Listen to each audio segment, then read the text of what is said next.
opposed revisions that always seem to involve less respect for the rights of free nations and less freedom for the individual. These matters would be difficult under any circumstances. They are further complicated by a trend in Western countries away from global engagement and democratic confidence. Parts of Europe have developed an identity crisis. We have seen insolvency, economic stagnation, youth unemployment, anger about immigration, resurgent ethno-nationalism, and deep questions about the meaning and durability of the European Union. America is not immune from these trends. In recent decades, public confidence in our institutions has declined. Our governing class has often been paralyzed. The American dream of upward mobility seems out of reach for some who feel left behind in a changing economy. Bigotry seems emboldened. Politics seems more vulnerable to conspiracy theories and outright fabrication. You both were members of Skull and Bones, a secret society at Yale. What does that tell us? Not much, because it's a secret. Is there a secret handshake? Is there a secret code? I wish there were something secret I could manifest. 322, a secret number? There are all kinds of secrets. Now, as you may know, my running mate, Tim, is Catholic and went to Jesuit schools. And one of the things he and I have talked about is this idea from the Jesuits of the Magus, the more, the better. Hello and welcome everybody. Today is another reading of Codeword Barbelon. It is Friday, March 30th, 2018, and you're probably going to hear this months down the line, so don't be surprised. Making some new videos, and it's wonderful how these are coming together because it's just, it's inspiring, and we all need to be inspired to study and keep going on the path that the Lord has put us on. So today we are on chapter 27, the Jesuit Congress of Vienna, and Jörg Lissman is with me here from Belgium. Jörg. Hello, Brett. Thanks for the invitation again. Yes, and, wonderful. Thank you. Just to make a little comment on what you just said there, probably people know when they look at my channel and also at your channel that we are not focusing ourselves on just one project at a time. I at least do multiple projects at the same time, English and German, 3, 4, sometimes even 5 things in the same time. That's why Codeword Barbelon we just took in there to also do that, but that is not our main priority, even though it is a very important book to read. I don't want to take anything of the immediate understanding of that book away. It is very absolutely important to understand this book correctly, but we have to do so. We are doing so many things, and I just did for a few days the reading. Did the Catholic Church give us the Bible? Those were 5 readings. I just took 4 or 5, 6 days in a row and just recorded that. And I'm going to put that up the coming days now, even before I put up Codeword Barbelon first part on my channel. I just want to say, Codeword Barbelon is just one of our projects. It's the only project that you and I are doing together. That's why it's so wonderful and worthwhile for me. Yes. But it is not the only project that I am busy with, and it's not the only project that you are busy with. So that's why that's right. Sometimes months along the road, people say, oh, they recorded the 30th of March 2018. What have they been doing all the time? Yeah, just have a look at our channels and the videos that we produce there, and you see what we have been doing all the time. And it's just that we only have 24 hours in a day and only 7 days in a week. Yeah, that's right, Jörg. And the best thing about what you and I do is we give freely. We don't ask for donations. We don't ask for, any support per se. But, if you believe in what we're saying, take and download the video and put it up on your channel. That'd be wonderful. Spread the word. Get it out there. Start talking to your friends about it. Get some of these books. Start reading them. Start making your own. That's what it's all about. We're trying to grow a tree here. We're trying to branch out. And you just planted a tree, brother. That's wonderful. I just planted an apple tree in my Oh, garden. Yeah. that's beautiful, man. That is just fantastic. I'd love to hear that.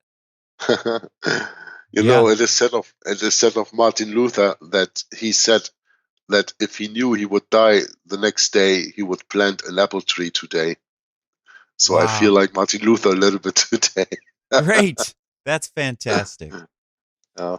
So did you have to get permission from the owner then? You're renting, is it? Or I'm renting, yeah, but I don't ask permission to plant an apple tree. oh, cool. I have That's great, man. I I have love I have that to attitude. I have to mow the lawn, so I just plant an apple tree there. If he doesn't like it, he can take it down. But there's this guy from Switzerland, Michael, Uh-huh. who supports me and my mother with €100 every month Oh, that's wonderful. since already more than a year, I think it is. Wow. And when my mother was in the hospital in October, I think it was already, he sent €30 extra for her to buy a nice plant. And my mother said, we're going to do that in the spring. And so that was today. And we decided to buy this apple tree and plant it outside in the yard. So now every time I look at that tree, because it's right before my window here, and I'm going to show you that sometime when we are going a Skype chat via my laptop, which has a camera. Cool. I'm going to show you that. Every time I look at that now, I have Michael in my mind who supports me and my mother with this donation every month. This is just wonderful, you know. Yeah, that is just wonderful. And the most important thing is that I never asked for that donation. He just gave it freely, and that's why I don't reject it, you know. Right. Yep. No, there are huge blessings, you know, and I've been blessed with a house here where I live, and I'm far enough away from the city where I can actually use my brain a little bit, you know. Yeah. Things can move a little bit. I don't know, for some reason for me, Yerk, when I'm close to that city, I just get all wrapped up in the Babylonian babble, man. I'm serious. It's bad. Well, you know that I was born in Hamburg. Yes. Hamburg is only. I think there are in Germany only 4 cities with more than 1 million inhabitants. The biggest is Berlin, and Yes. The second biggest is Hamburg, and the third biggest is Munich, and then comes Cologne. Oh, wow. And you know Cologne because you were there. Yes, I was there.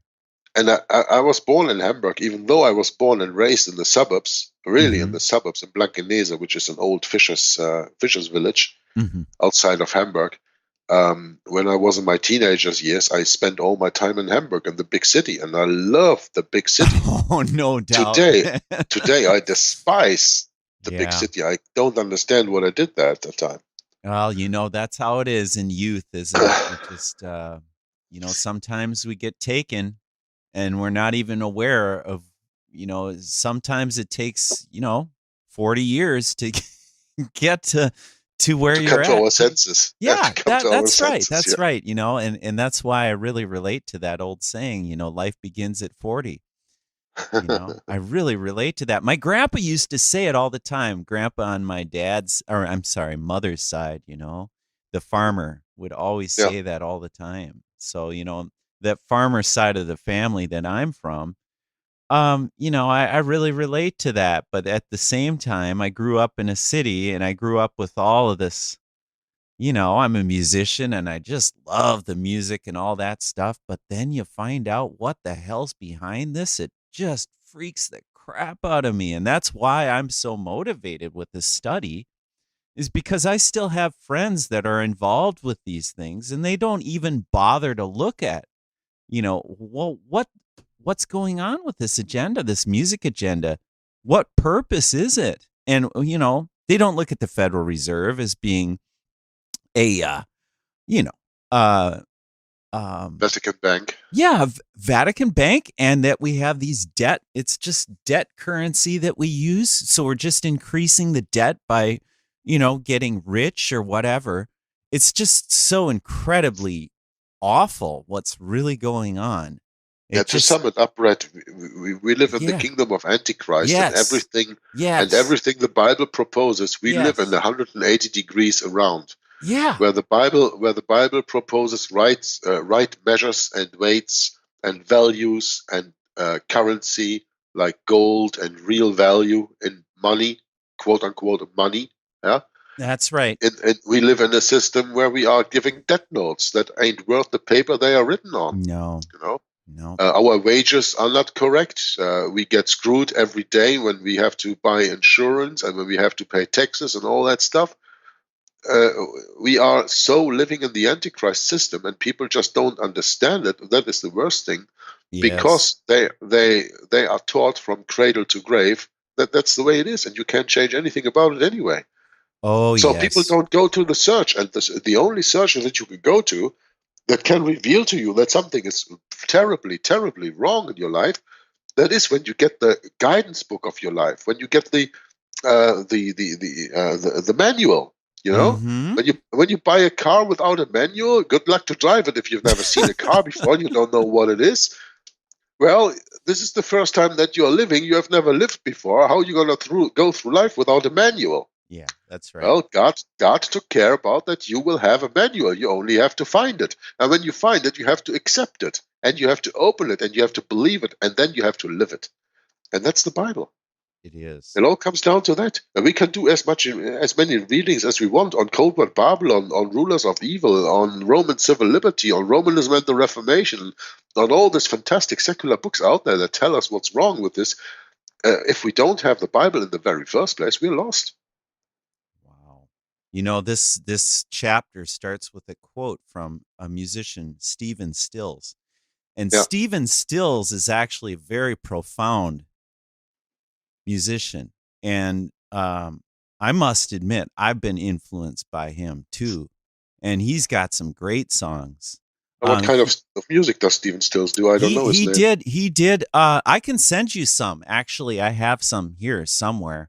I gave one of my favorites away. So he is an artist of himself, or he is a member of a band? He's a member of the band. What was the name of it? Crosby, Stills, Nash and Young. That's one Crosby, of them. Stills, Nash and Young. Yeah, okay. Yep. Okay, so Stephen Stills. Okay. Oh, yeah. Stills. Okay, I didn't know that. All right. Yes. So now you do. And he had another band called Manassas.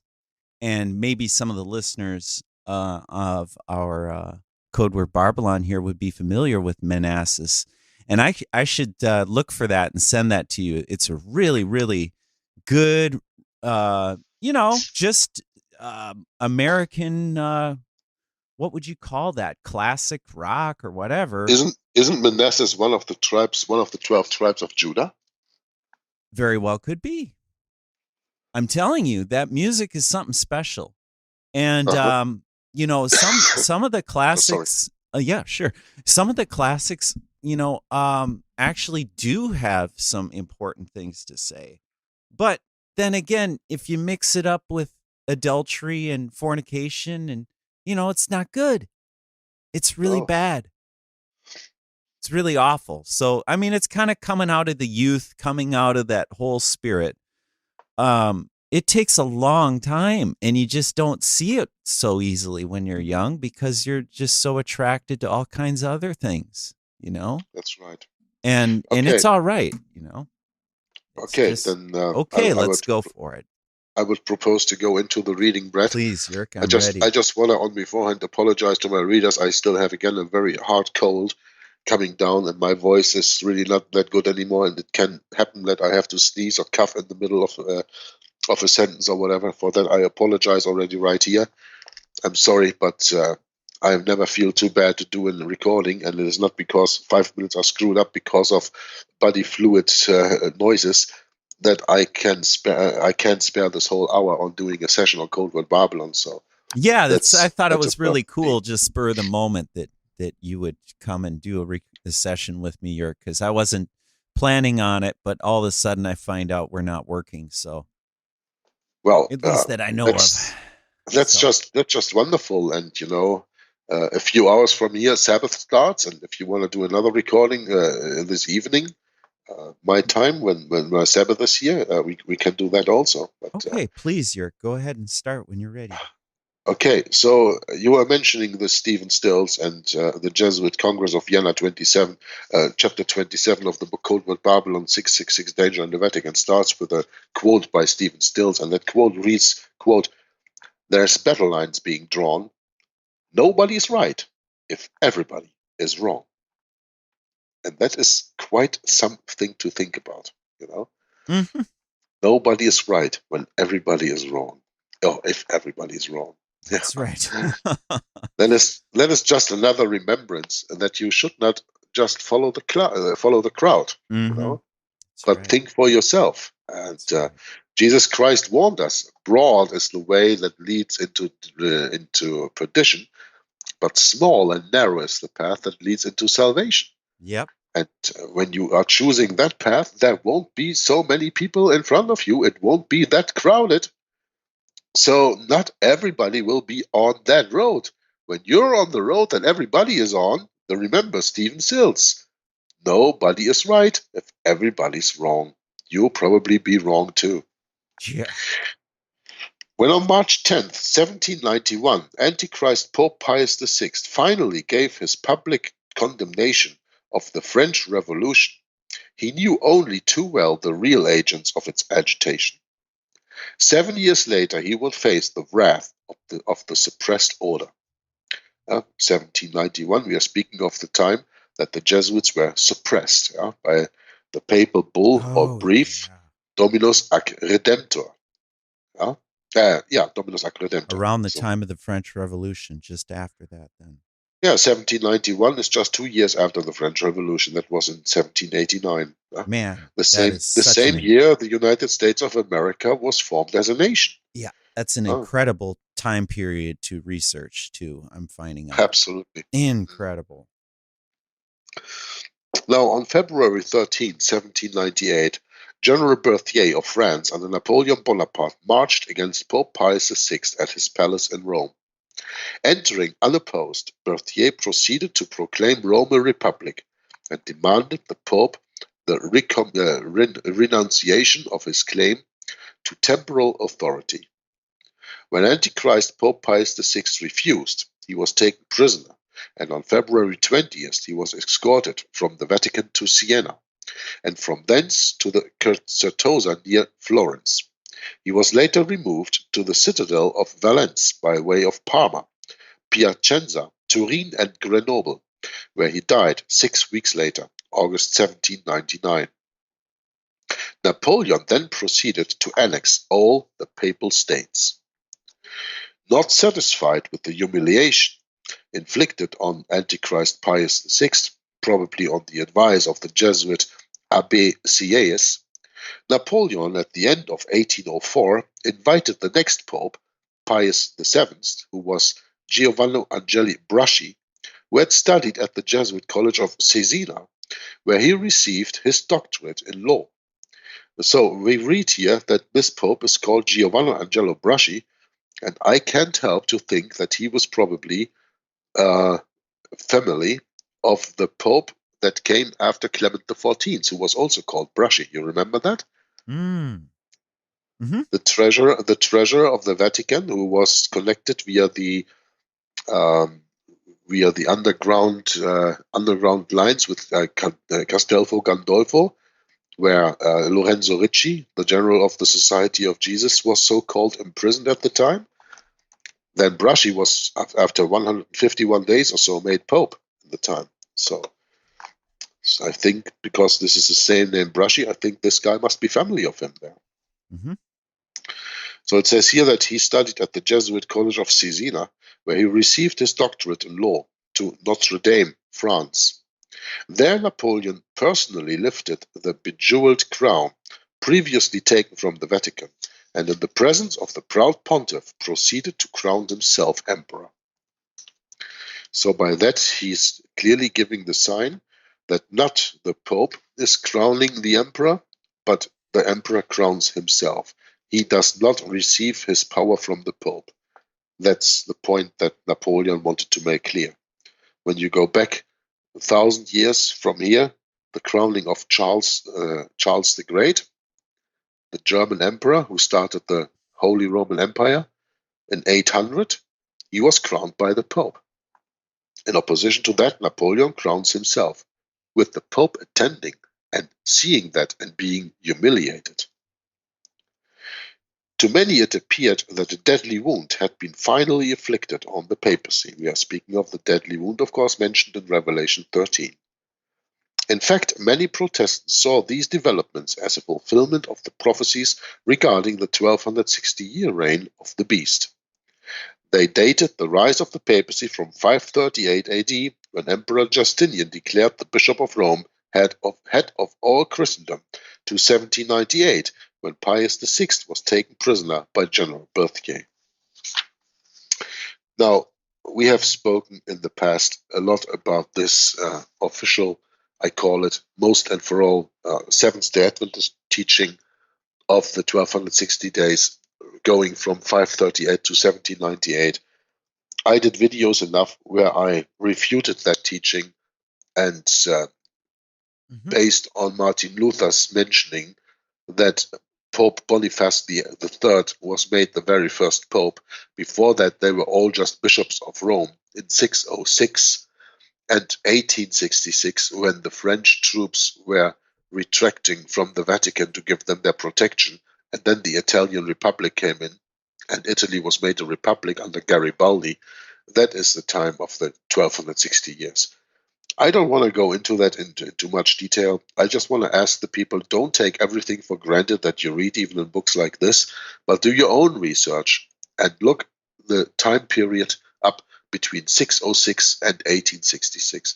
Because the author says here, and that is not correct if I'm correct, they dated the rise of the papacy from 538, when Emperor Justinian declared the Pope, the Bishop of Rome, head of all Christendom. No, he was not declared bishop. He was not declared head of all Christendom at that time. And if he was declared head of all Christendom, it was only the Christendom of the Western Empire. Yeah, because it was in 606 by Emperor. What was his name again? Focus. Yes, thank you. By Emperor Phocas, who was reigning from Constantinople. Yeah. And he gave the Pope the power over the Eastern and the Western Church. Double duty, man. Double whammy. Something that Justinian couldn't have done, because Justinian didn't have any jurisdiction over the Eastern Church. Point, Jörg. Very good point. But you know, it's interesting. If you don't mind, I make a little comment. I have this book, On This Rock, by Henry Grattan Guinness. Now, I haven't read this whole book, but I've read enough. And I had a friend of mine come up here this weekend who was all over that book. And he was pointing out Henry Grattan Guinness goes into all these different chronologies on the 1260 days. And it just drops your jaw. It's like, what is going on here? There's all kinds of them, according to Henry Grattan Guinness. So we'll have to get into that later, but I just thought I'd mention that. But I think, Jörg, what you're saying is very, very important. The double duty that Phocas did, that's a double whammy. You have to understand that Emperor Phocas, who was the emperor of Constantine at that time, of the emperor of the Empire of Rome, ruling from Constantine from the east, he was the head of the church in the east. So he was in the position and had the jurisdiction and the power to give his power over the church to the Pope, which was Boniface III. And especially in the light, as we see that before that, Gregory VII, the Bishop of Rome, said that if any bishop comes and declares himself bishop of all bishops or universal bishop, he is the precursor of Antichrist. And directly his successor, Boniface III, became the first universal bishop. You know, but as I said, Brett, I'm sorry, I have to clear my nose a little bit. Please go ahead. Sorry.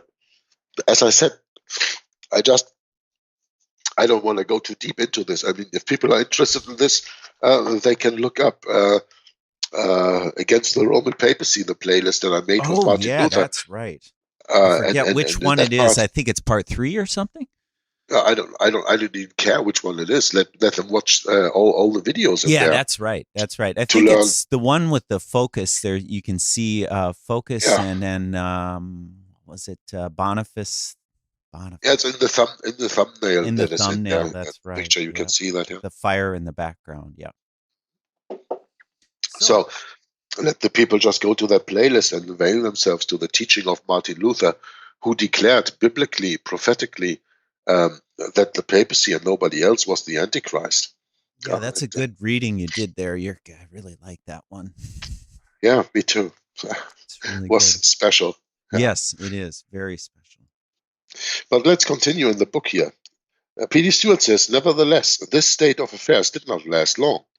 Emperor Napoleon was outwitted by his Jesuit handler, Abbé Sieyès. He was made to sign a concordat with the Vatican, agreeing to restore to France the power of the Catholic clergy. It was mainly the Jesuit clergy who were suppressed. Indeed, after signing the aforementioned concordat at St. Helena, by which the way was opened for the Jesuits to be restored to power, Napoleon said that it was his greatest achievement to have, quote, raised the fallen altars of the Roman Church, put a stop to disorders, obliged the faithful to pray for the Republic, dissipated the scruples of those who had broken the last thread by which the old dynasty maintained communication with the country, meaning France, unquote. Thus, it is a most curious thing that having signed the concordat with Rome and aided the Jesuits, Napoleon was later abdicate power and forced into exile on the island of Elba in 1814, the very year that the Society of Jesus was returned to power. Yeah, and he was doing this, signing this concordat in St. Helena. After Waterloo, he was sent to his second disbanishment, and that was on St. Helena, right? Yep. How coincidental is that? As that, of course, Napoleon is a Corsican, came out of Corsica, the little island belonging to France, where the Jesuits had sworn to revenge themselves on the French and Italians, who didn't shelter them when they were expelled from Portugal and Spain at the time of the banishment of the Jesuit order, and they had to go to Corsica. Yeah? But Napoleon served the Jesuits' purpose well, and so it was not surprising that after Napoleon's exile, Antichrist Pope Pius VII, showing his gratitude, offered asylum to Napoleon's elderly mother, as well as giving moral and material assistance to the emperor's entire family. The strongest proof of Napoleon's undying commitment to the Catholic Church is gleaned from the following statement made to his doctors, quote, I believe in God. I am of my father's religion. How can you not believe in God? Unquote. And in his last will and testament, drawn up 6 years before his death, April 15, 1815, at Longwood in St. Helena, he declared, quote, I die in the apostolic Roman religion, in the bosom of which I was born more than 50 years since. Unquote.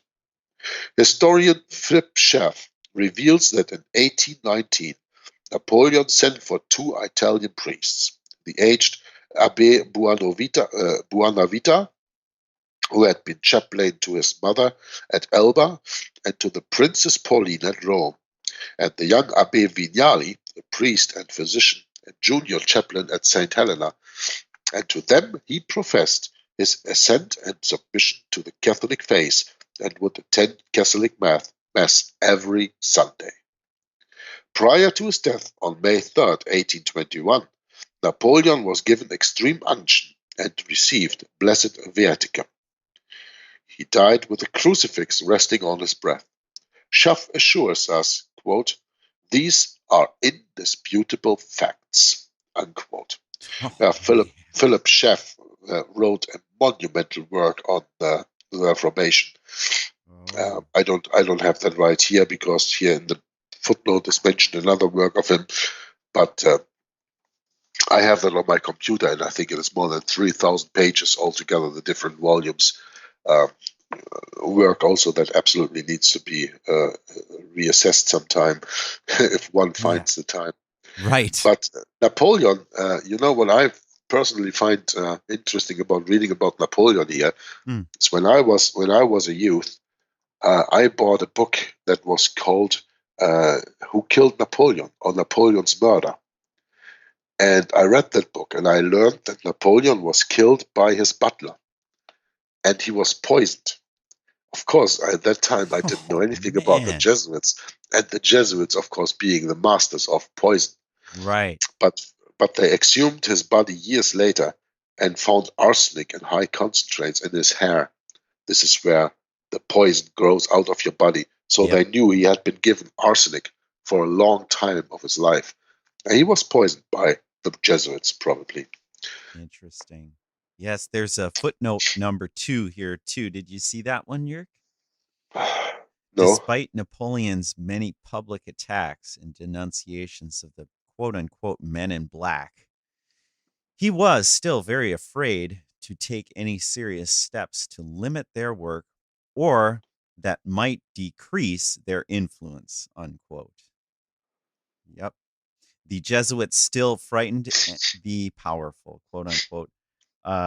Jesuits, a multi-biography. Yeah, there's just a lot of different sources here. It's really interesting. That's the most interesting thing about this book, that it is so very well documented, I think. Yeah. We don't speak about any conspiracy theory in this book. Everything is documented, and it's all documented, and people can go look it up themselves and search it more. And that's why you should own a copy of this book right there. Yeah. If you want to search this out. Yeah. Absolutely. It's one thing to just listen to some people talk about reading a book. It's quite another to start reading yourself and search it yourself. That's for sure. Absolutely. Yeah. History of the Christian Church. That is from Schaff. And that is in 7 or 8 volumes. I have here, for example, History of the Christian Church, 8th volume. And that volume alone is 550 pages. So this is probably 3,000 to 4,000 pages altogether, if not more. Wow. And that's by Philip Schaff. That's the same guy who wrote this book, where this quotation is taken from, The Person of Christ. It was published in 1866 on page 298. So just to let our listeners know, that I'm not just saying that I have these books. I have all these books here on PDF here. History of the Christian Church, volumes 1 through 8. And that's quite a monumental work. I can everybody advise to read it. 1866. Yeah. Yeah. What a year that is. Interesting year, because Griesinger also published his book in 1866. Wow. Yeah, I didn't know that either. That's interesting. Yeah, 66 is an interesting year. 1966, I was born, so. Yeah, so you really relate to that, I'm sure. And I would relate to 1869 then, because I was born in 69. Funny how that is. Okay.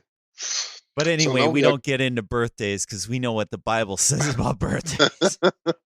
Oh, I was just speaking of the year, Brett. I was not speaking of the month or the day. Just teasing. No, that's all right. That's all right. We come to a very important date this weekend. We have the 30th of March, but this weekend is so-called Easter weekend, where people celebrate. Today is quote-unquote Good Friday, where they celebrate the crucifixion of Christ, even though he was crucified on a Wednesday, which you can learn about without any doubt when you read chapter 21, I think it was, of Babylon Mystery Religion from Ralph Woodrow, 3 days and 3 nights. Thank you. Absolutely. Absolutely made clear that there was no Friday crucifixion and there was no Sunday resurrection also. Nope, that's right. So by saying that in that way, because Christ rose on Sunday, now Sunday is the day of the Lord, and Sunday is the new Sabbath, that's absolutely ridiculous, because Jesus Christ didn't rise on Sunday. Yeah, that's right. You're giving your allegiance to Rome by recognizing that. Yeah.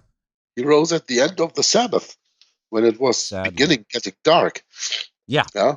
Yeah. And when Mariah came to his grave the next morning and found it empty, it was still dark. So he was already gone, even though it was still dark. Oh, but just think of all the people that just do it anyway because everyone else is doing it, It's just ridiculous. Yeah, but when everyone else is doing it, what did we read in the beginning of this chapter?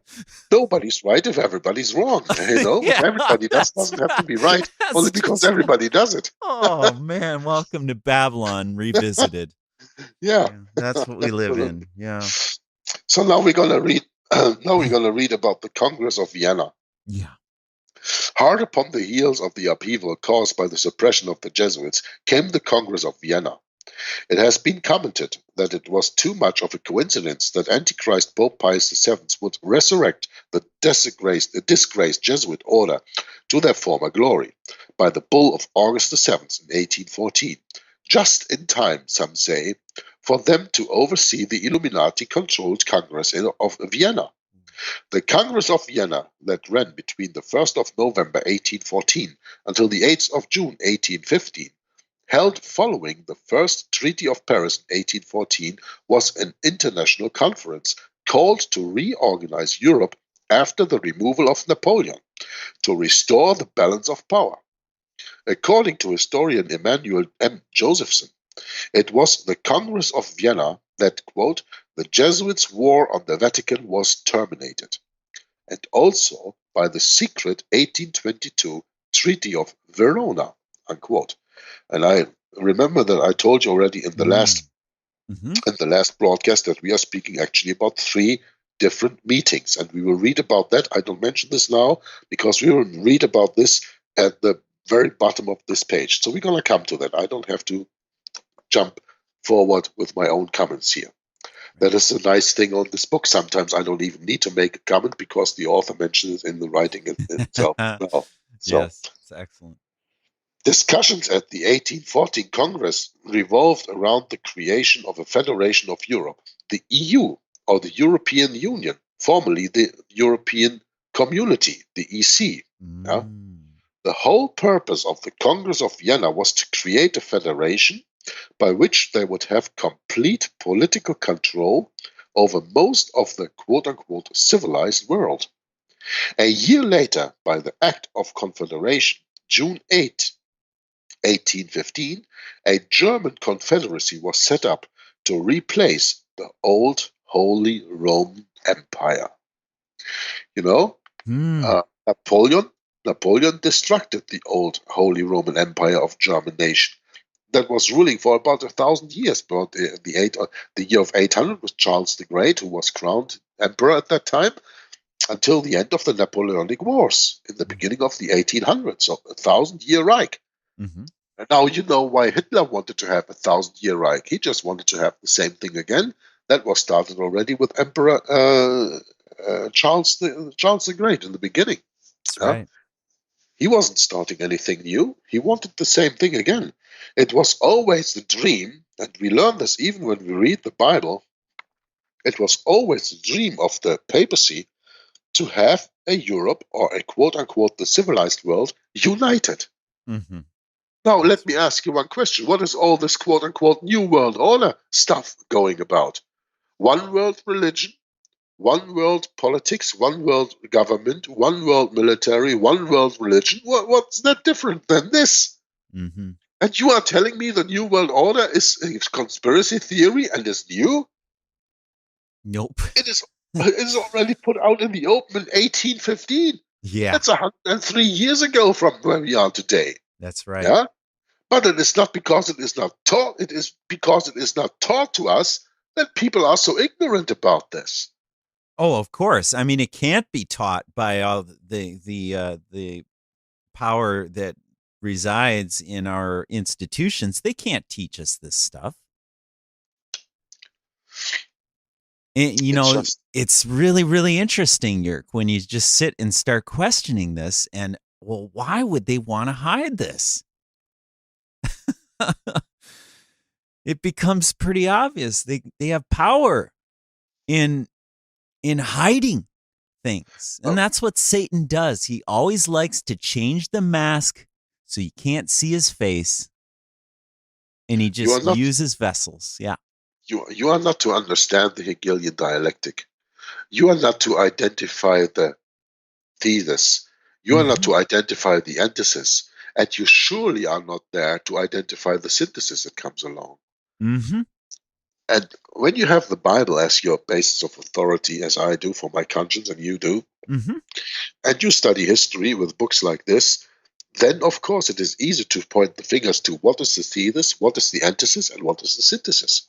Yes. But they don't want you to do that because they just want you to look at the theater they are playing for you And then at the end, they give you the result on a silver platter, and you just have to take it. That's what they want to do. Oh, yeah, patriotism. It's all about growing a tree on patriotism. I love patriotism. Mm-hmm. I love patriotism. And you probably say, Jörg, what are you saying right now? No, Oh, I do too. I'm the biggest patriot in the world. I'm just not patriot about the country I live in here, but I'm patriot about the kingdom of Christ. Yeah, it's New Jerusalem, and that's going to be built in each one of us that believe. It's not something that is even a part of a visible sign other than, what it's incredible. I mean, it's just incredible when you search this out on your own, and read the Bible on your own and build up this picture in your own mind. It's not something Jörg and I can do for you. You have to do that yourself, and it takes a lot of time, a lot of energy, but it's worth it, Jörg. Absolutely worth it.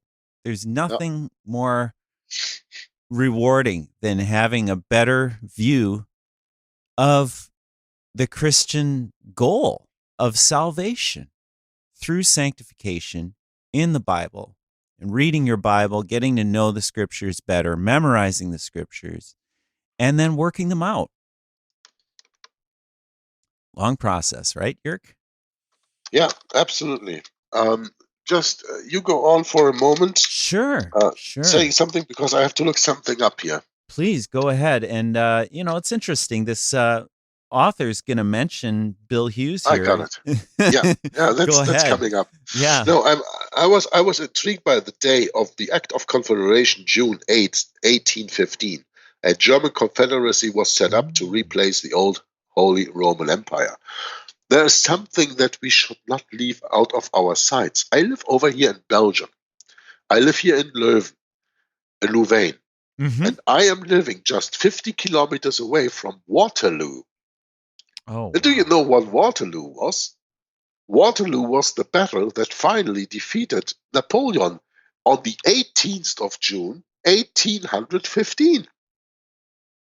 So the Confederacy was set up to replace the old Holy Roman Empire in the secret of Vienna, in the Congress of Vienna, 10 days before the defeat of Napoleon at Waterloo.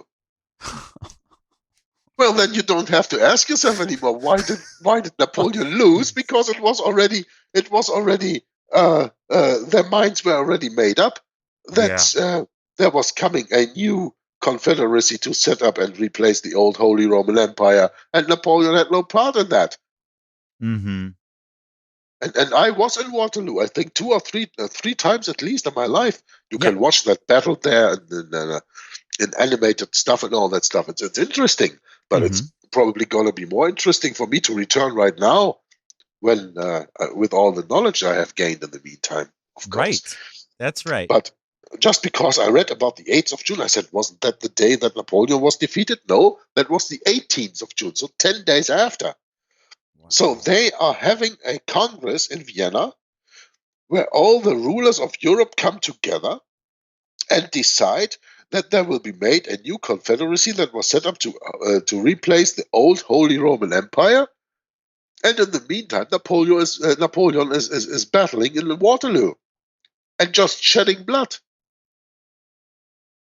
of English soldiers, of German soldiers, and of French soldiers. Mm-hmm. Protestants most of the time. Mm-hmm. Yeah. Heretics. For the Roman Catholic Church. Yeah, that's heretics. what they call us, heretics. No? Yeah. But I think it is quite important. Here you see all of a sudden how all these dates work together. Mm-hmm. So because they decided that at the Congress of Vienna on the 8th of June, 1815, there was no chance Napoleon could ever win.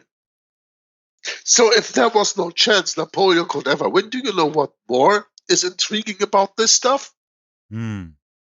You know the story that goes around that the Rothschilds had a much better information system with doves giving messages. Doves were used as letter messengers and all that stuff. And the Rothschilds had a much better information and intelligence system than everybody else. And the Rothschilds in England knew at least a day or beforehand that Napoleon would lose the war. And by that, they plunged the whole stock market of the English bank at that time. Mm-hmm. And after all the companies weren't worth anything anymore, Rothschild in England could buy all the stocks a penny for a dollar.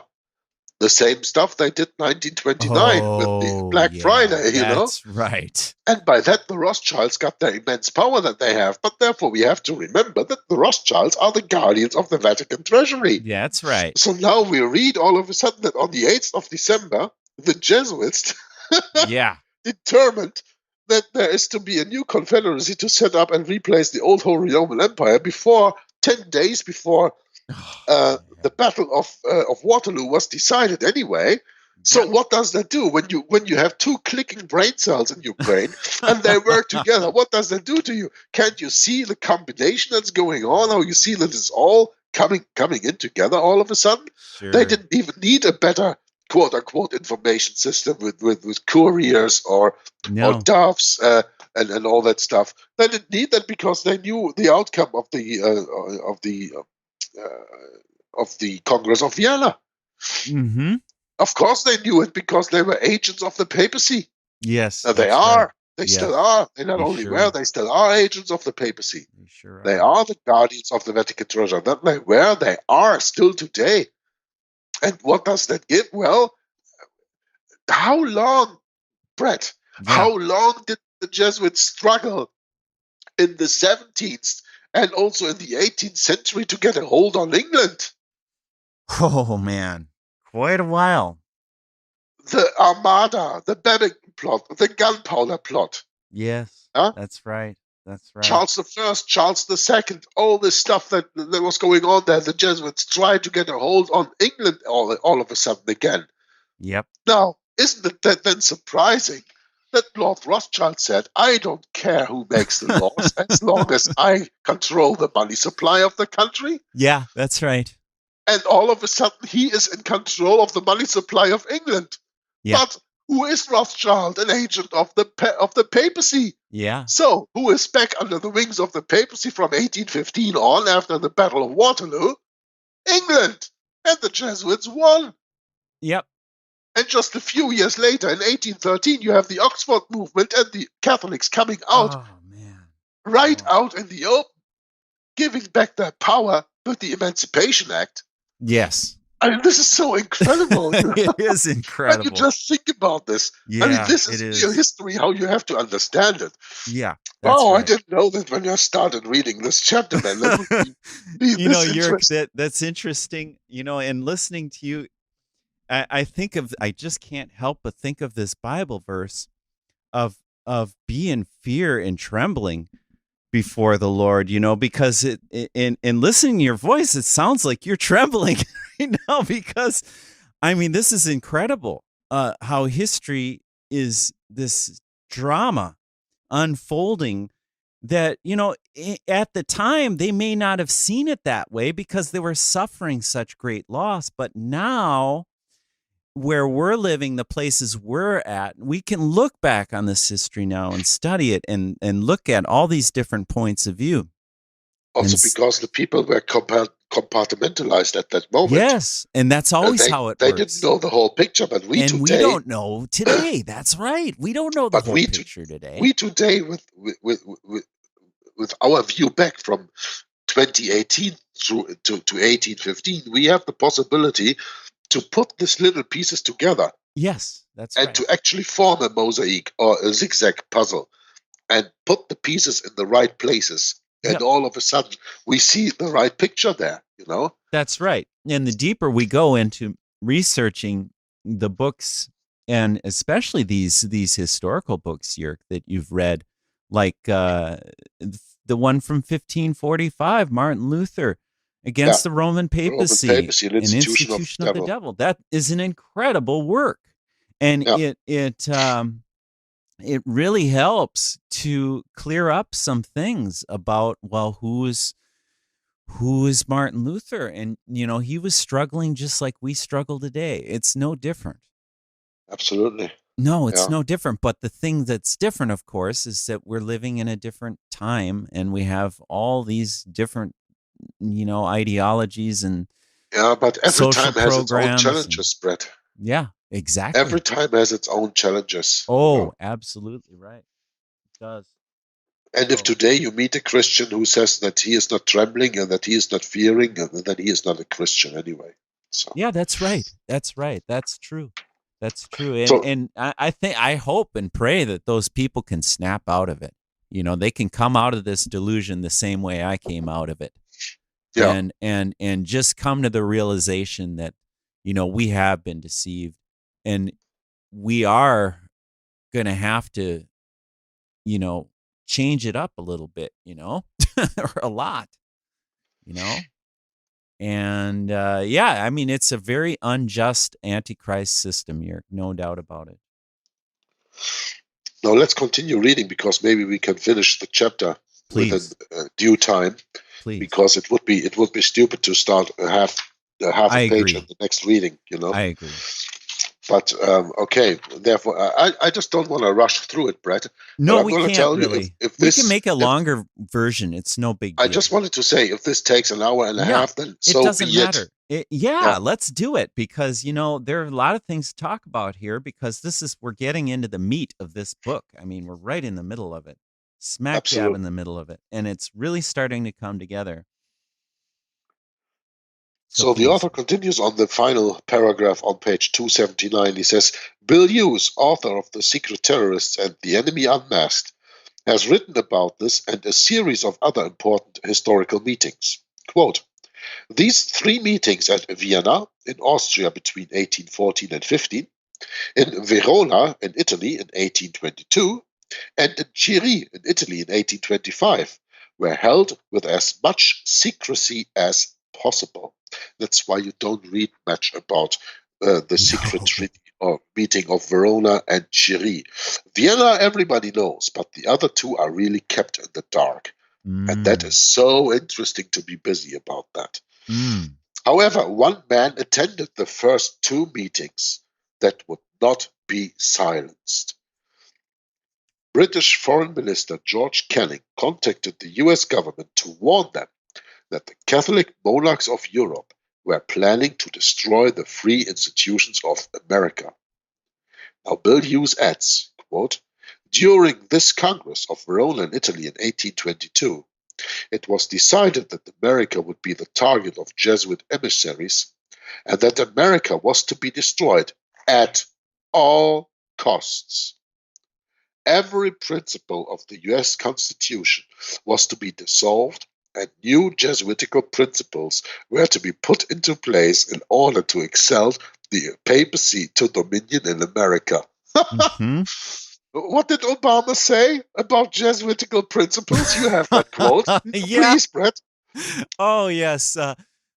Simply put, this country and this world benefit from your commitment to Jesuit principles for being men and women for others. And that was from a Georgetown happy birthday 200 birth year anniversary they did for Georgetown, little promotion video that they did. 2009, yeah. Yeah, and Yerk sent me that some time ago, and I'm like, my, what is this? Yeah. Thanks, Obama. And what do we read here? What do we read here? Every principle of the US Constitution was to be dissolved and new Jesuitical principles were put into place. So Obama was just repeating what Bill Hughes is saying here already. Right? Yeah, that's right. Oh, man. And then, of course, okay, the author goes into that. I don't have to mention that. I just wanted to mention the Monroe Doctrine, but the author goes into that right now. It was the geopolitical machinations set up under the Congress of Vienna that caused President James Monroe to write the Monroe Doctrine, and therefore see the congressional record in the speech of Senator Owen, Volume 53, Part 7, page 6781 of the 64th Congress, first session, 25th of April, 1916. As mentioned in Jonathan Elliott's American Diplomatic Code, embracing a collection of treaties and conventions between the United States and foreign powers with an abstract of important judicial decisions on points connected with our foreign relations. 1778 through 1887, Volume 2. So you see how very well documented this is. When we go into the Monroe Doctrine, what did Monroe actually say? He said, you over there in Europe, you fight your wars, but you leave us alone. We don't want to have to do anything to do with you. Mm-hmm. Yeah, until World War I, 100 years later, right? Mm-hmm. Today, the only enduring form of republic in existence is the United States Congressional Republic. And because such a republic cannot be destroyed by ordinary political means, the means of last resort to be used must be terrorism for the implementation of a police state. I say more on this in Volume 2, particularly the events surrounding the attacks of September 11th, 2001, along with an Now analysis of why members of the Bin Laden family were flown from America immediately after 9/11 when other airlines were not allowed to fly in American skies. No, reader, we have not digressed. You want to make a comment there, Brad? Oh yeah, I'm sorry, it just hit me right there. That the United States constitutional republic, and because such a republic cannot be destroyed by ordinary political means, the means the means of last resort, the ends justify the means, right? To be used must be terrorism for the implementation of a police state. Now, I was going to say something. I kind of forgot what I was going to say, but I think it's all right that I can see why. I just remembered. I can see why you're so wanting to get reading this book and get into this with me, because we're going to get into the second volume here pretty soon, I hope. And we're going to find some really interesting analysis in there, I bet. I bet, yeah. You know, the point is, and that is what the author is saying here, that they have problems by infiltrating the government to overthrow the government from within. Because that's where the Jesuits are actually very good in. That's what they are trained in. That's what they do. Yep. And that's why the American presidents, whenever they take an oath of office, they say that they swear to protect the United States of America from any attack from any enemy within or without. Yeah? Mm-hmm. And the enemy within, of course, are the Jesuits. The enemy within are, for example, 9 or at least 6 or 7 Catholic judges on the Supreme Court, which is there to interpret the Constitution. Oh, that's right. But they just can't get it done. Mm-mm. So because they can't get the Constitution out of business from the inside, they need an attack from the outside. And those are the terrorists' attack. That's right. And what came directly after 9/11? The Patriot Act. That has nothing to do with patriotism. Yeah. That was written by Viet Dinh, a law professor of Georgetown University, a Vietnamese law professor of Georgetown University. That's right. And this Patriot Act was put into power, if I'm not mistaken, in November 2001. So that's about 2 months after the attacks. How long do you think you need to write a paper like that? 2 months? Mm-hmm. I think even 2 years are too short for that. Yeah. So that was already planned. That was already planned long ahead. Yes. And that is the very important point that we have to understand. Yes. The Jesuits, and we learned that. I'm sorry, my voice. That's all right. I hope that they can hear me well. But yes, the Jesuits are responsible for founding the government of the United States of America.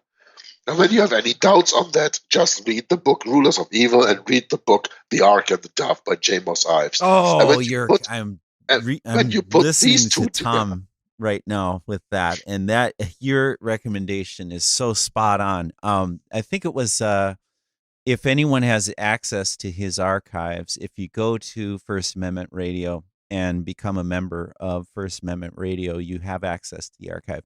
If you go into Inquisition Updates archives, I think it was March 30th. March 2010 it starts, yeah. Yeah, March 30th, 2010. I was listening to that yesterday, and I had to listen to it again today, and I thought, wow, I got to get a hold of Yerk and get on there and do another reading with him, because I want to mention that there's just such an incredible, I mean, Tom was talking about the papacy coming to power long before we had this Jesuit Pope come, the openly Jesuit Pope, by the way, come to speak to joint session of Congress.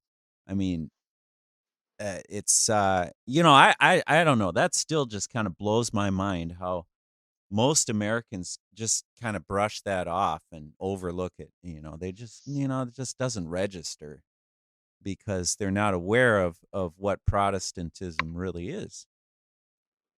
And it's a shame, but that's what the Jesuits have done. That's their fruit. Yeah, that's what they have done. So they founded the government of the United States of America. They killed every president who did not work along their agenda. That's why you have Presidents Buchanan and I don't know, Bill Hughes made this video about them. Harrison and Buchanan, and I don't know the third name for the moment. Of course, you Taylor, have the most. I think, yeah. Taylor, yeah, probably, Yep. and still one or two more. Sure. And of course, you have Abraham Lincoln. Yep. And of course, you have John F. Kennedy. Yeah. So every president who did not do the bidding of the Jesuits was killed. Yep. So that every president up to now in the United States of America who was enjoying his life after his office did the bidding of the Roman Catholic Church, especially traitors like Woodrow Wilson, who signed over the country to the Jesuit Bank of Federal Reserve Bank in 1913 with the Federal Reserve Act. And he said so later on that he regretted it, that he said, I sold my country. That's his own words. And of course, the second biggest traitor you have in Ronald Reagan, who, facing the obelisk on the east side of the White House, to give his oath when he was ordained president. How do you say that when he was? You don't say ordained. You have another word for that. Inaugurated. Yeah.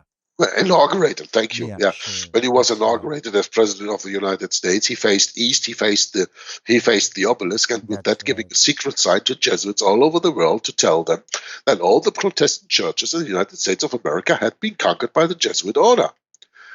Ecumenism, starting in the Second Vatican Council between 1963 and 65, had reached its full fruition in the United States of America. Mm-hmm. And really, when you read about that, and then the Holy Alliance between Ronald Reagan and Antichrist John Paul II, with bringing down via Poland communism of the USSR, this Holy Alliance that you had there, and you read about that in Papacy's book, when you put these things all together, all of a sudden your head starts spinning, and it doesn't stop anymore. Right. And I'm not saying that the Americans are Catholics from the beginning. I'm saying that there was installed, without the knowledge of the common people, a government that was adhering and working for the Antichrist. That's what I am saying. I don't give any credit to the Jesuits for doing that. But as Christians, we know our Bible. Yep. And we know when we read on Revelation 13 that there is a beast coming out of the water, that is the Vatican, and that there is a beast coming out of the sea. We know that this beast makes all the people in the world to worship the first beast. So the second beast must be founded by powers of the first beast. It's not possible any other way. Right, Yerk. I think you said the first beast coming out of the sea, the second beast coming out of the earth, having two horns like a lamb and spake as a dragon. In, I think it's 13:11, right? Verse 11. chapter I don't 13, know. book of I don't have Revelation. my Bible open right here, right now. Yeah, I can open my Bible. I can take me that. And we too. can read in Revelation, of course, if you want to. Sure. That's okay. I just don't want to go too far away from our reading because we don't have No that problem. much to go to anymore. But in Revelation 13, let's just start. We said, "And I stood upon the sand of the sea, and saw a beast rise up out of the sea, having 7 heads and 10 horns, and upon his horns 10 crowns, and upon his heads the name of blasphemy." And what is blasphemy according to the Bible? Well, the Jews said to Jesus Christ, "Not of good works we stone you, but because of blasphemy, because you say you are God." What Mm-hmm. does the Pope do? He says he is God. So, Mm-hmm. blasphemy, okay? Yeah. "And the beast which I saw was like unto a leopard, and his feet were as the feet of a bear, and his mouth as the mouth of a lion. And the dragon gave him his power, and his seat and great authority." Well, this beast was like a leopard, that's the Grecian Empire. Feet were like the feet of a bear, that's Medo-Persia. His mouth as the mouth of a lion, that is, according to the statue and the 4 beasts of Daniel, Babylon. And the dragon gave him his power and his seat and great authority. And in another place of the Bible, we read that the dragon is Satan, that old serpent. Yep. That's right. "And I saw one of his heads as it were wounded to death, and his deadly wound was healed, and all the world wondered after the beast." What are we living in today? Everybody proclaims the Pope to be the world leader, right? "And they worshipped the dragon which gave power unto the beast, and they worshipped the beast, saying, Who is like unto the beast? Who is able to make war with him? And there was given unto him a mouth speaking great things and blasphemies. And power was given unto him to continue 42 months, or 1260 days, or years. Mm-hmm. And he opened his mouth in blasphemy against God, to blaspheme his name and his tabernacle, and them that dwell in heaven. And it was given unto him to make war with the saints, and to overcome them. And power was given him over all kindreds, and tongues, and nations. And all that dwell upon the earth shall worship him, whose names are not written in the book of life of the Lamb slain from the foundation of the world. If any man have an ear, let him hear. He that leadeth into captivity shall go into captivity. He that killeth with the sword must be killed with the sword. Here is the patience and the faith of the saints. And I beheld another beast coming out of the earth, and he had 2 horns like a lamb, and he spake as a dragon. And he exerciseth all the power of the first beast before him, and causeth the earth and them which dwell therein to worship the first beast, whose deadly wound was healed.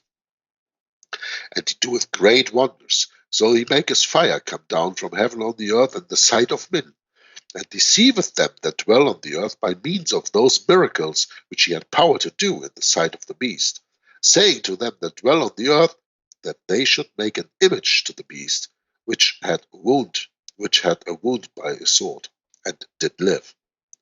And he had power to give life unto the image of the beast, that the image of the beast should both speak and cause as many as would not worship the image of the beast should be killed. And he causeth all, both small and great, rich and poor, free and bond, to receive a mark in their right hand or in their foreheads, and that no man might buy or sell, save he that had the mark, or the name of the beast, or the number of his name. Here is wisdom.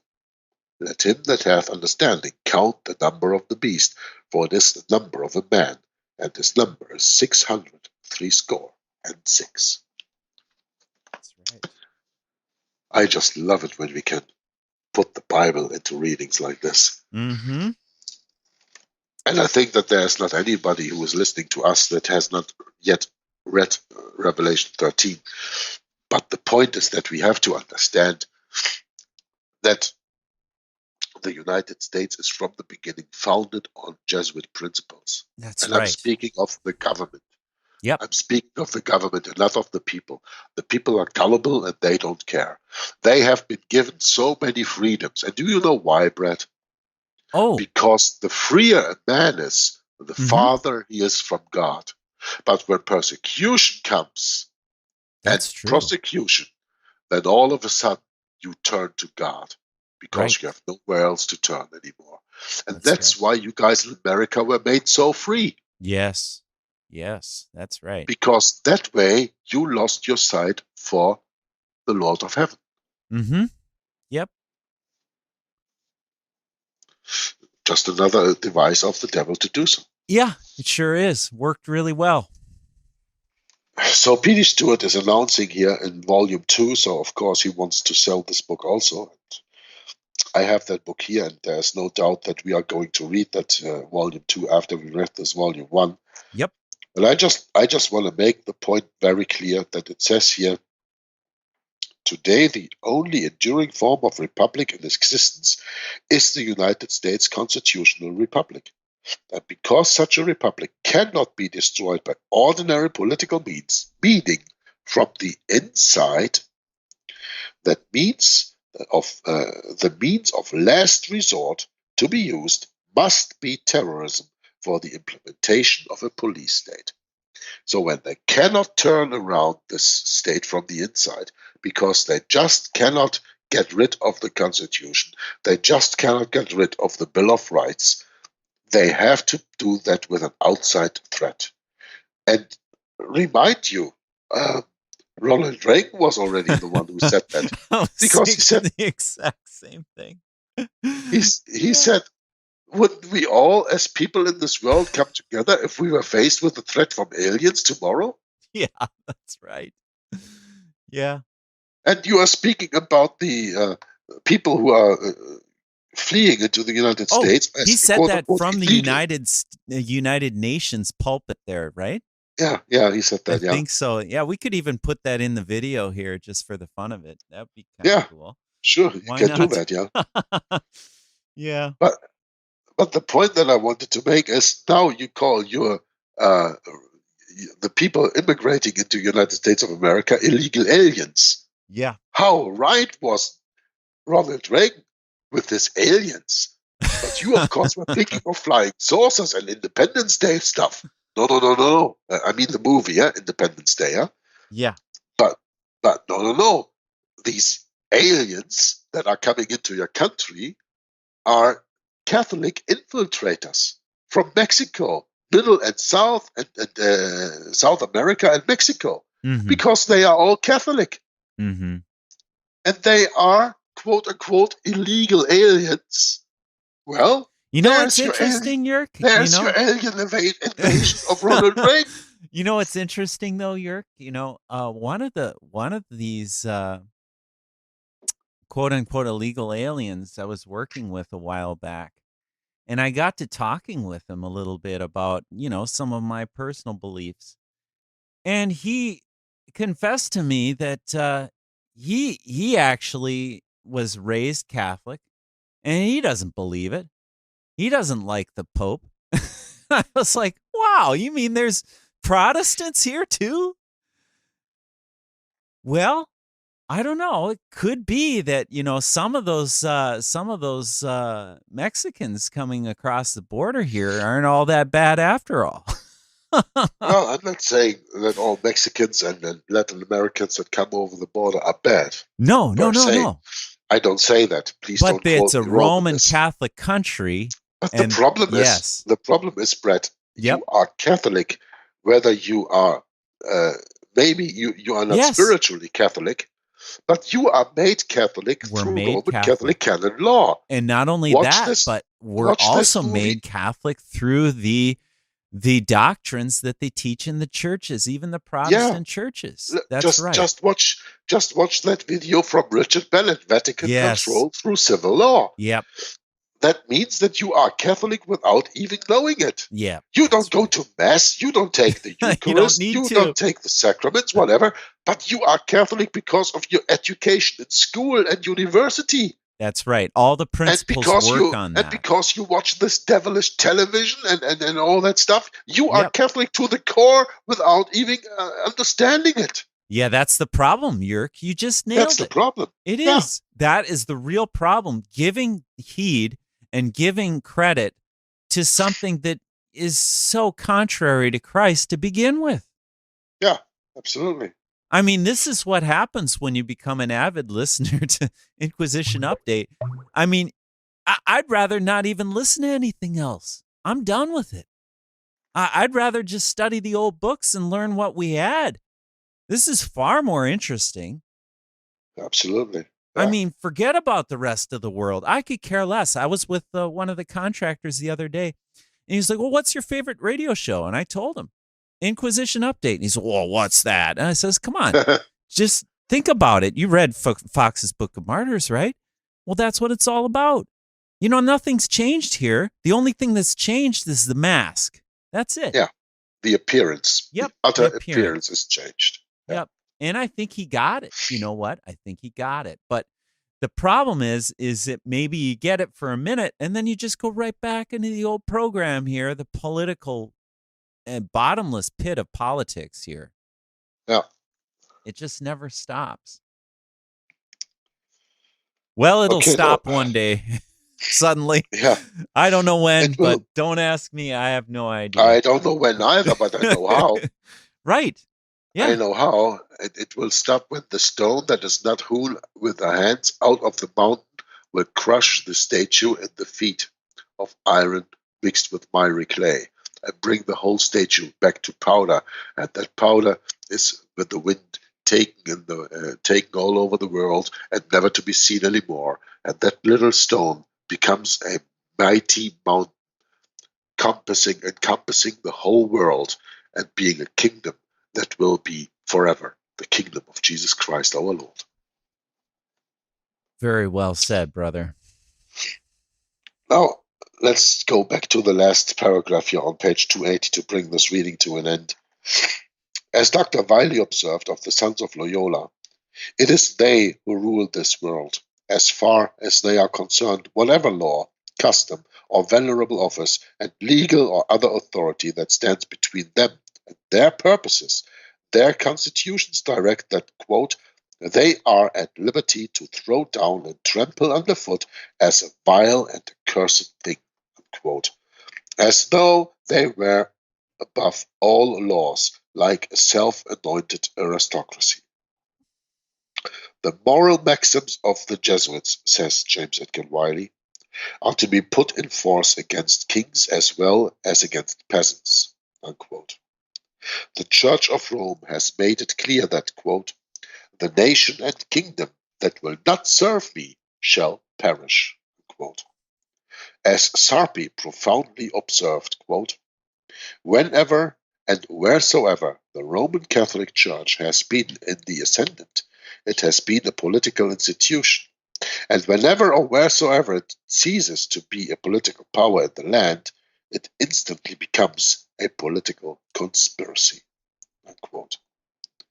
Indeed, when one thinks of the endless Jesuit staged conspiracies, one is reminded of what the old Doge of Venice, Leonardo Donato, between 1606 and 1612, told the Pope's nuncio after having imprisoned certain seditious priests in his city.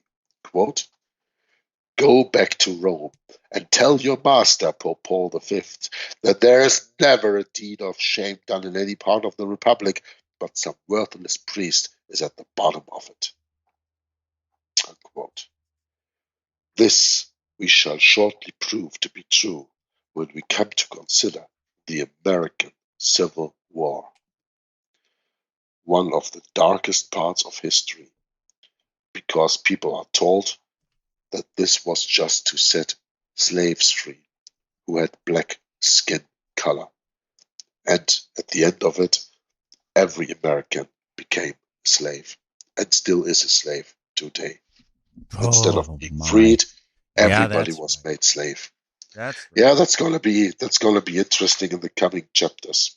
Yes, Rome it and is. the American It just Civil keeps War. getting better now. It just keeps getting better. Very well, Jörg. So was there anything that you had to say maybe about the footnotes, or no, do we just leave it like this? Well, Yeah. look, we've done it in 80 minutes. That's not so bad. Right. For this meeting that was quite intense and quite interesting, I think. Absolutely right. So, I only hope that my voice is well understood, because I here and there have the feeling that I lost it. So yeah, that's all right. I really enjoyed it nonetheless. I just hope that our listeners won't make, obscene comments to your voice, Yerk, because when it's the spirit that matters. That's what matters. We're trying to come to you in the spirit of Christ, in the spirit of truth, and sometimes it's it's a small voice that we have to listen to in our own conscience. It's not a loud voice. The loud voices take over the small voice. So sometimes it's hard to hear that small voice, but when you recognize it as you get older, you start to recognize that voice. And when you hear it, then you know that there's work to do. So we're to be busy about our work here, Brother Yerk, and I really appreciate all of the comments that you had made.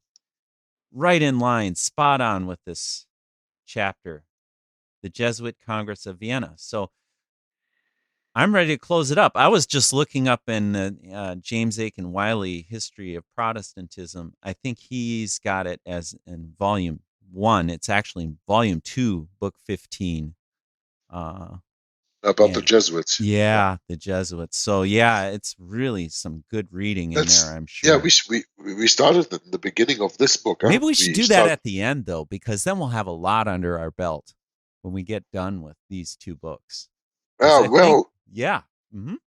I think that is something I would absolutely sign on for, Brett, to do that together with you. Yeah, maybe we can. Yeah. We'll see what happens here. I like to stay open and we could always do a side project with it too, if you want it. If the spirit ever hits you and you want to do it, just let me know. Well, the spirit hits me constantly. That's not the point. Yeah, I know there's a lot of things we could do, but I think it's good to focus on Codeword Barbelon. It's a good place right now. So we'll just continue. I think so too. All right. Thanks for the invitation, Brett, and thanks for the listeners to listen to this video, even though my voice was a little bit lost here and there. I'm sorry for that, but I can't help it. But even though that I'm not in the very best shape in the medical condition, I just wanted to say, mental condition I am, but I'm just not in the best shape of health for the moment. That's right. Just a little under the weather. Yeah, that won't stop me. That won't stop me from doing God's work, Right. And if you are offended by my voice, then hey, you know what?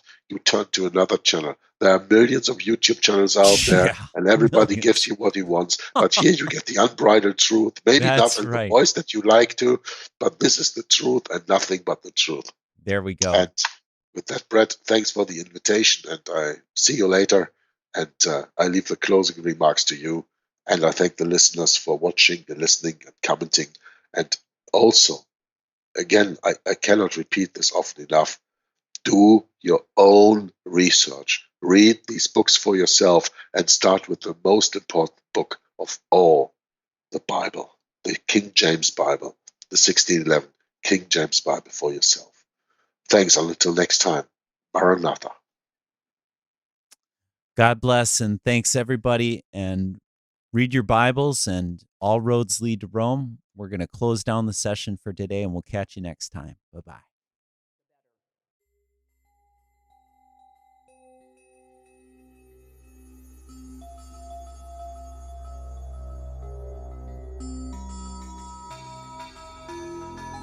That for the first time in human history, for the first time in all of human history, almost all of mankind is politically awake. And these new and old major powers face still yet another novel reality, in some respects unprecedented. And it is that while the lethality of their power is greater than ever, their capacity to impose control over the politically awakened masses of the world is at a historical low. I once put it rather pungently, and I was flattered that the British Foreign Secretary repeated this, as follows. Namely, in earlier times, it was easier to control 1 million people, literally, it was easier to control 1 million people than physically to kill 1 million people.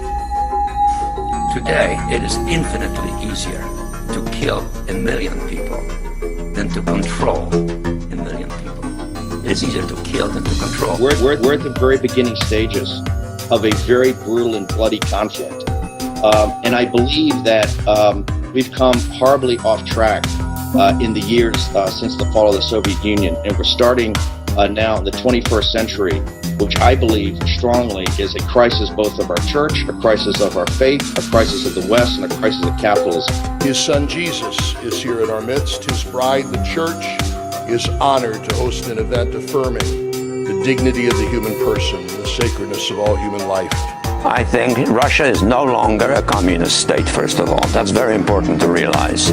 It hasn't yet defined itself, however, effectively as a democracy. It is still uncertain. We're at the very beginning stages of a very brutal and bloody conflict, of which if the people in this room and the people in the church do not bind together and really form what I feel is an aspect of the church militant, if the people in this room and the people in the church do not bind together and really form what I feel is an aspect of the church militant, to really be able to not just stand with our beliefs, but to fight for our beliefs against this new barbarity that's starting, that we will literally eradicate everything that we've been bequeathed over the last 2,025 years. You didn't mention the president by name, but it was hard not to conclude that that's who you were referring to. Is that fair?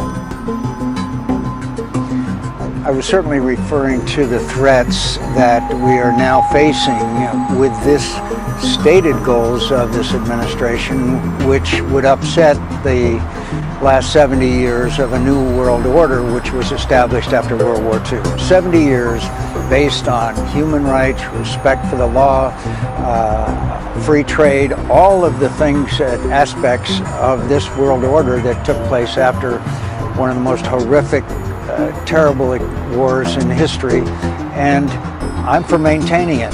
We are grateful to be citizens of one nation under God, who acclaim this evening that in God we trust.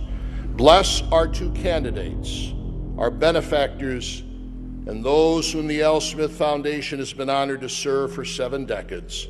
Guide us safely home, both this evening and for all eternity, through Christ our Lord. Amen.